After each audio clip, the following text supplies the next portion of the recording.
صاحب الزملكاوي الجدع، تعالى انت كده شويه، تعالى كده شويه بس، انا رايح اكلم مين؟ الاهلاوي. ان ده لكل واحد اهلاوي.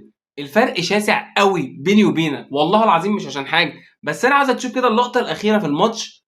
فريق خسران 3-0 ومن المنافس ليه، مش منافس ليه قوي، انت كده كده مركز تالت، بس انا نمشيها المنافس ليه، تمام؟ وبشجع لعيبتي وباخد لعيبتي، لا تعالوا هنكمل وهناخد الدوري. مكسب ملوش لازمه خالص للنادي الاهلي، يعني هو مكسب ملوش لازمه، اكد وصول للكونفدراليه.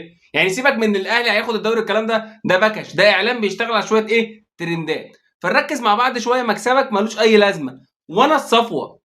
انا عاوز اقول لك الدخله يا جماعه بفلوس، الدخله باينه قوي، انت داخله مش نافعه رايحه بده. فيا صاحبي ما تقارنش، انت لما بتيجي تشجع بتقول بيب بيب اهلي، فخليك في البيب بيب بتاعك، خليني انا جامد، انا جامد. سيبك الزمالك، هو الحياه دي مش جمله كده. الزمالك يعني ايه هو الحياه؟ هفهمك انا، تعالى، عارف الموضوع صعب عليك بس تعالى هفهمك. يعني شويه تحت شويه فوق، شويه بكسب شويه بخسر، شويه بلعب اداء مش كويس بكسب، شويه بلعب اداء مش كويس كده. ايه الزمالك هو الحياه يا ابني، انا الصفوه وانت بيب بيب اهلي.